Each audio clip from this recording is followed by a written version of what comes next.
Sanibonani. Ayengathi ngitokile kwelinye i-police steshi yangala ngakithi.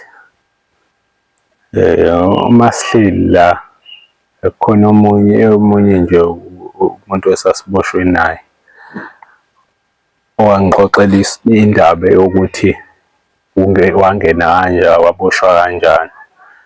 Kusho ukuthi uthi esebenza eGoli. Uthi esebenza eGoli nje, esebenza kahle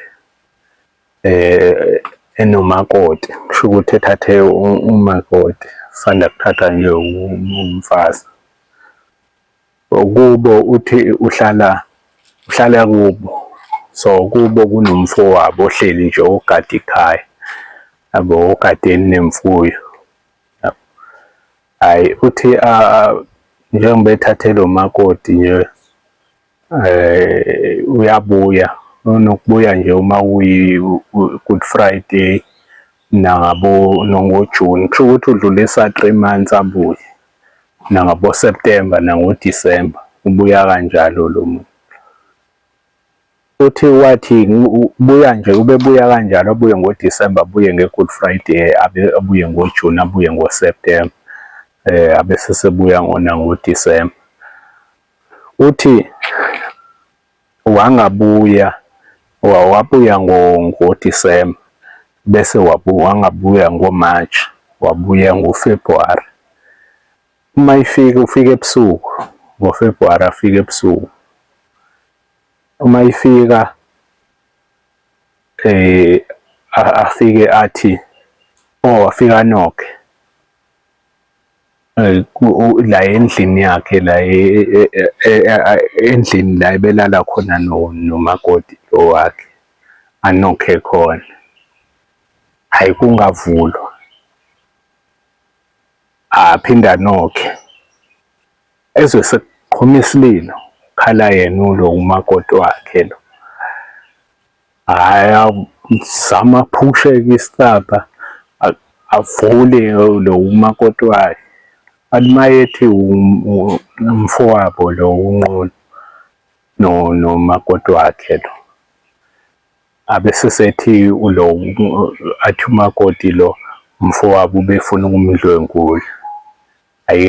Awuthi wangena washaya lo umfowabo ukuthi ulalelani nomakoti wakhe, amshaya, wathi shaya lo mfowabo ubalwe aphume lo umfowabo.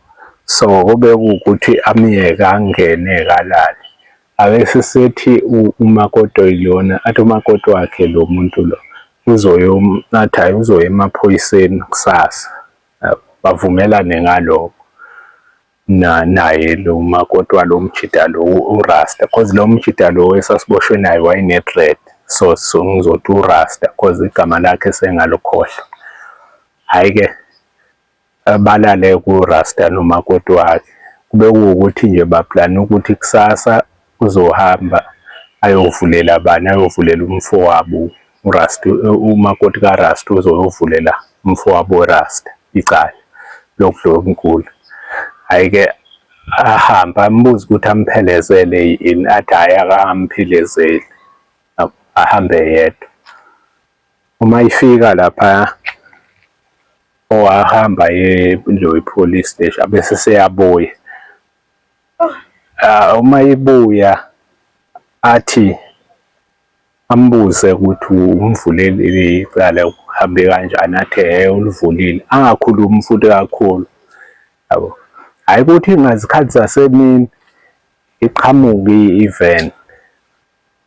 Uma ifika i-van ibuze ukuthi ifike khona yena uRasta nomfowabo nomakoti.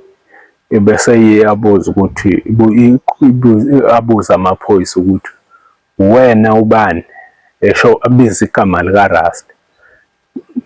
Athi uRasta yimina, ave nifuna umfowethu. Kuthiwa hhayi, sifuna wena impela, uboshelwe icala lokudlwengula ubani asho igama lomakoti, kushiwo igama lomakoti kalo kaRasta. Hawu, aqala kuRasta ukuthi kanjani ave nenze i-mistake, azitshela ukuthi mhlawumbe amaphoyisa enze i-mistake. Athi hhayi, sofuna wena ngithi wena sofuna wena. Angithi umakoti wakho lo? Athi athi uboshelwe icala lokudlwengula umakoti wakho. Hhayi, bamthathe kuRasta ayovalelwa. Yabo. So okusho ukuthi uRasta manje umfowabo uRasta nomakoti kaRasta benze iplani yokuthi babophise uRasta khona zonke izinto zizoqhubeka kahle, bezoqhubeka nalo budlelwano babo, bezoqhubeka nalento ebebeyenza. Umfowabo uRasta kube uyena ufakazi owokuthi uRasta udlwengule unkosikazi umakoti wakhe. Eyi, ngagcina-ke engakagwetshwa esatokile uRasta ngoba phela lelo cala kwakhe lonto ifuna ukuthi kube khona ufakazi yonke lonto leyo and li-complicated kakhulu. So ngaphuma lapho esatokile uRasta, so engakagwetshwa, engakaqulwa nje ukuthi liqulwa agwetshwe. Kodwa nje wathi esixoxa le sitori sakhe wabekhala inyembezi, ngabona ukuthi kubuhlungu kwale ndoda. Noma nje ngangingazi ngoba phela sasixoxa uyena, kodwa nje ngabona ukuthi ubuhlungu, indlela wayesixoxa ngayo wayidabukisa.